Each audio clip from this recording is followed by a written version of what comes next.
Happy Friday, everybody. Welcome back into Gamecock Central. Kendall Smith alongside of Chris Clark here at the South Carolina practice facility following the open media session at the very first practice of preseason camp. We're talking all about Spencer Rattler today, the first time we got to see him in preseason camp. So, Chris, what were your impressions of the quarterback today?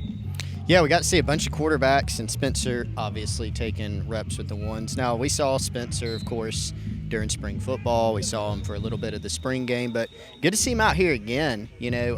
Really impressive, as you would expect, spinning the football on a variety of different routes. Got to see his arm on some deep routes. Got to see him throw to a few new faces, that we did not get to see in the spring that have enrolled since. So he was impressive. The way he carried himself, showing some leadership, breaking down the team earlier in the practice, as Mike Uva pointed out.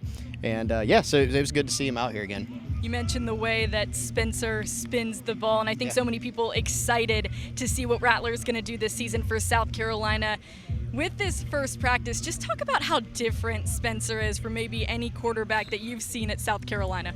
Well, in terms of physical talent, you'd probably have to go back a while to find a guy that just has the physical tools of Spencer, right? And the question is, of course, does that translate to great on-field success at South Carolina, like some of the guys that we've seen?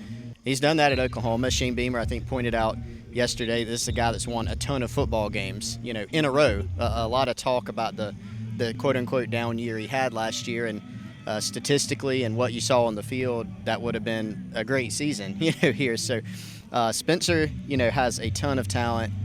He's done nothing but endear himself, I think, to the team. I think the team trusts him. He had to come in and kind of earn that. He's been up front with that, and I think he's done that. So physically, the ball jumps out. He's got a strong arm. He can make all the different throws, and he can move around too, and really has a really good sense in the pocket.